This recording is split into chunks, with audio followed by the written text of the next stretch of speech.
शुभाशीष। आशा है आप सब सकुशल होंगे, अपना सभी विषयों की पढ़ाई अच्छे से कर रहे होंगे। संस्कृत विषय की आपने सारा होमवर्क जैसे जैसे आपको रूटीन में कराया जा रहा है, जो काम आप अच्छे से अपनी नोटबुक में, अपनी कॉपियों में सुंदर सुंदर लिखाई में आप कर रहे होंगे। आप सभी समझदार हैं, आपको पता है कि इस विकट परिस्थिति में हमारा यही एक साधन है, यही एक सहारा है जिससे कि हम अपना स्कूली जो कार्यक्रम है उसको जारी रख सकते हैं।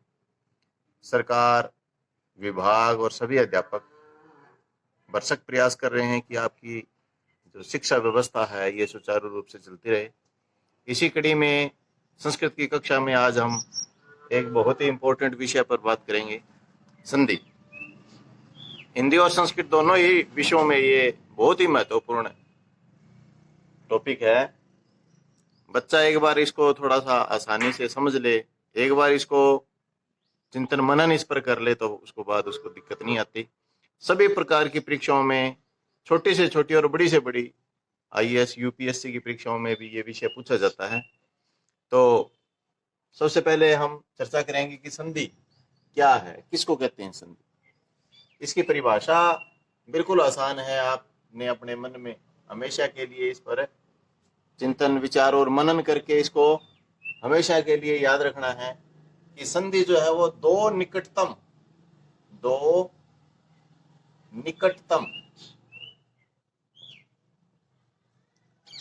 वर्णों के मेल से होने वाले परिवर्तन को कहते हैं। वर्णों के मेल से होने वाले परिवर्तन को कहते हैं।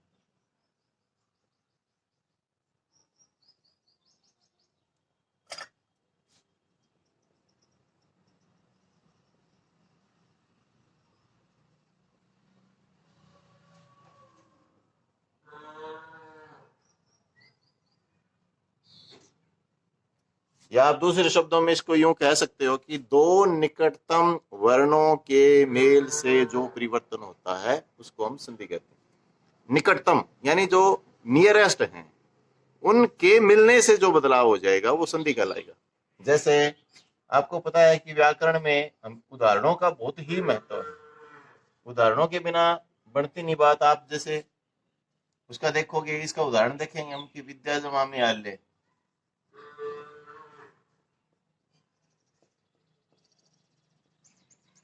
अब यहाँ निकटतम वर्ण ये है, एक तो विद्या, इसके अंदर आ है,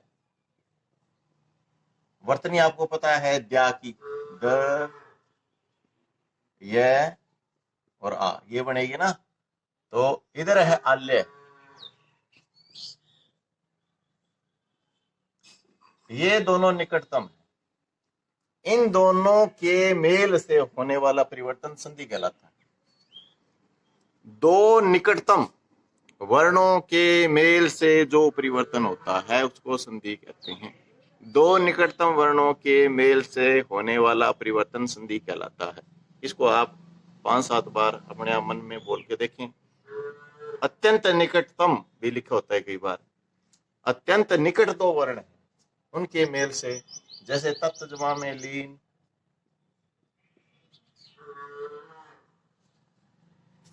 ये बन जाएगा तल्लीन। इसका परिवर्तन हो गया, तय का लय बन गया, ये व्यंजन संधि का उदाहरण होगा। ऐसे ही मन है, रथ है, ये मनोरथ है बन जाएगा।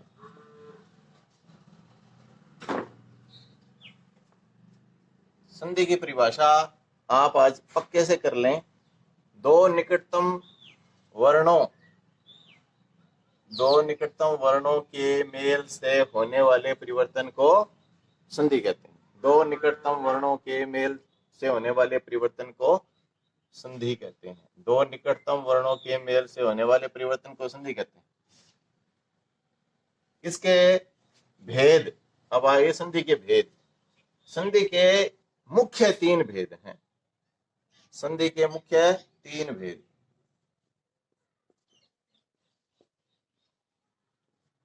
स्वर संधि, आपको पता है संस्कृत में स्वरों की संख्या 13 है, हिंदी में 11 है। व्यंजन संधि, व्यंजनों की संख्या आपको पता है 25 स्पर्श है, 8 ऊष्म है, 4 ऊष्म है और 4 अंतस्थ है, 33 है। व्यंजन 33 है। स्वर हिंदी में 11 है लेकिन संस्कृत में 13 है। व्यंजन 33 है। और एक है आपकी विसर्ग संधि। आज आप जो मैं ये बोर्ड पर लिखूंगा इसको आप अपने दिमाग में, अपने माइंड में सेट कर लें। आप जिंदगी भर ये नहीं भूलेंगे कि विसर्ग संधि और स्वर संधि और व्यंजन संधि में क्या अंतर है। देखो, जब किसी स्वर के साथ संधि हो तो स्वर संधि, स्वर के साथ संधि को तो स्वर संधि कहते हैं।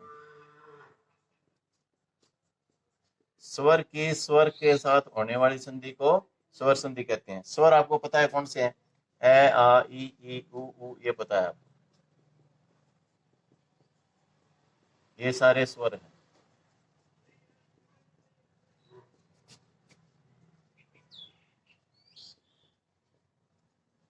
ये संस्कृत के स्वर लिख रहा हूं मैं, आपको पता है संस्कृत में ये 2 स्वर अतिरिक्त है। और इसके अलावा रहेगा आपका ए, आई, ओ, औ अंग है। ए, आई, ओ, औ, ये हो गया आपके 1, 2, 3, 4, 5, 6, 7, 8, 9, 10, 11, 12 और 13। स्वर के साथ संधि को स्वर संधि कहते हैं। स्वर के साथ संधि को स्वर संधि कहते हैं। उदाहरण 2, 2, 3, 3 आप हमेशा याद रखिए। इसका एक विद्यालय, विद्या जमा में आलय,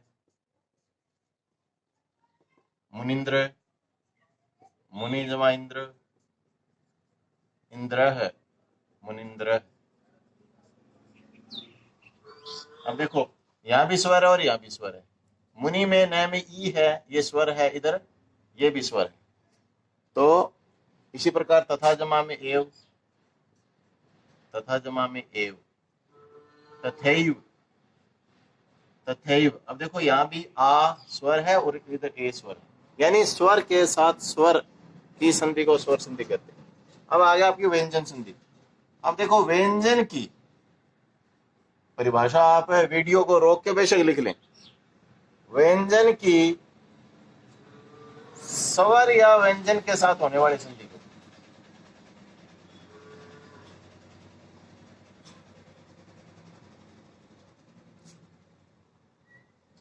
उदाहरण आप साथ साथ लिखते रहें।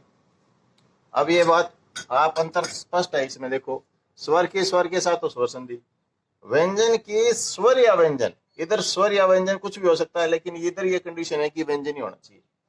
और विसर्ग भी यही बात है। विसर्ग संधि में जो पूर्व है पद जो है उसके पीछे वो विसर्ग होना चाहिए।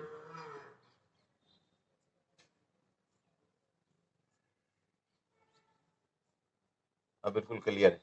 डेफिनेशन आप लिख सकते हैं, आपको पता है सारा। देखो, स्वर के साथ होने वाली संधि को स्वर संधि कहते हैं। व्यंजन की स्वर या व्यंजन के साथ होने वाली संधि को व्यंजन संधि कहते हैं।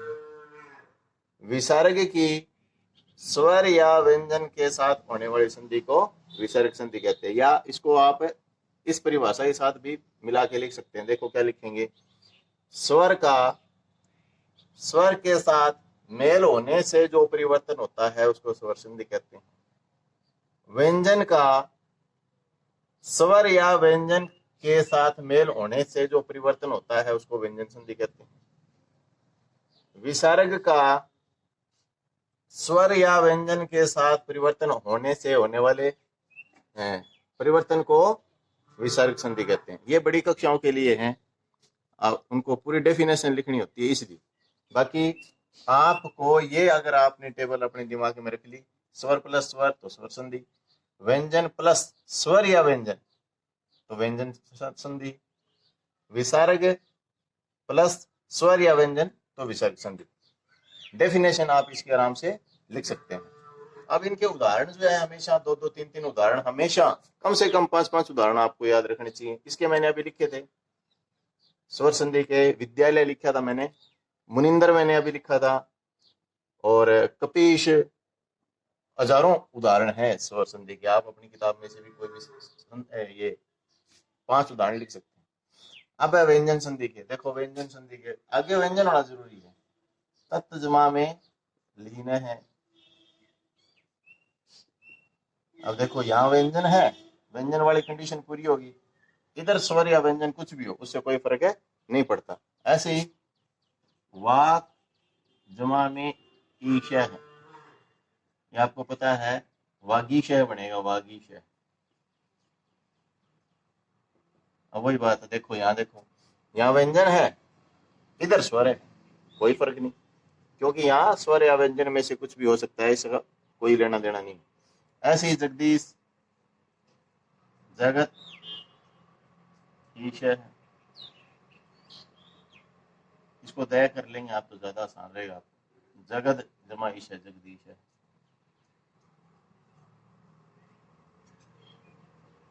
इसी प्रकार जगन्नाथ है,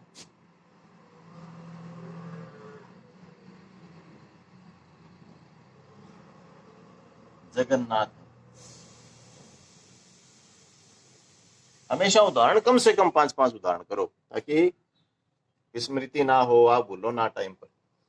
तो विसर्ग संधि के मन है प्लस रथ है,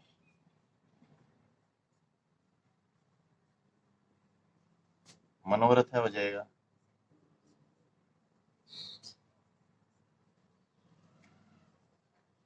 इसी प्रकार व्यंजन संधि के भी आपने अपनी किताब में से कम 5 उदाहरण ले लेने हैं।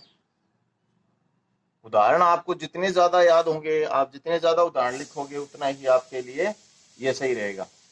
उदाहरण है कम से कम 5-5 उदाहरण आप अपनी कॉपियों में, अपनी किताब में से देख कर लिख लें ताकि आपको दिक्कत ना हो। आज का हमारा मुख्य जो विषय था या आज का जो टॉपिक था वो था कि बच्चा संधि की जो डेफिनेशन है, उसकी जो परिभाषा है उसको ना भूले और उसके भेदों को अच्छी तरह से पहचान ले कि भेद, मुख्य भेद कितने हैं। अब आगे भेदों की बात करें तो विषय टॉपिक भी अपना लंबा हो जाएगा, ये फिर हम कभी अगली कक्षा में करेंगे। आज के लिए बस इतना ही कि आपको संधि की परिभाषा पता हो, संधि के भेद पता हो और इन तीनों संधि के जो भेद हैं इनका अंतर पता हो। आपने उसके लिए ये टेबल जो है हमेशा दिमाग में रखनी है। स्वर प्लस स्वर इज इक्वल टू स्वर संधि, व्यंजन प्लस स्वर या व्यंजन इज इक्वल टू व्यंजन संधि, विसर्ग प्लस स्वर या व्यंजन इज इक्वल टू विसर्ग संधि। और इसके कम से कम 5-5 उदाहरण आपने अपनी कॉपियों के अंदर लिखे अच्छे से ये टॉपिक करना है, बार बार पढ़ना है। अपने बहन भाइयों से आप बार बार ये पूछ सकते हैं कि स्वर संधि किसे कहते हैं, विसर्ग संधि किसे कहते हैं, संधि किसे कहते हैं। और इसी प्रकार आप संधि के उदाहरण भी आप बच्चा पूछ सकता है कि विद्या जमा न्यायालय इसकी संधि क्या बनेगी। और आप ये भी पूछ सकते हैं कि विद्यालय में संधि कौन सी हुई। इस प्रकार आपको ये टॉपिक जो अच्छे से हो जाएगा। आशा है आप इसको अच्छे से लगन से करेंगे।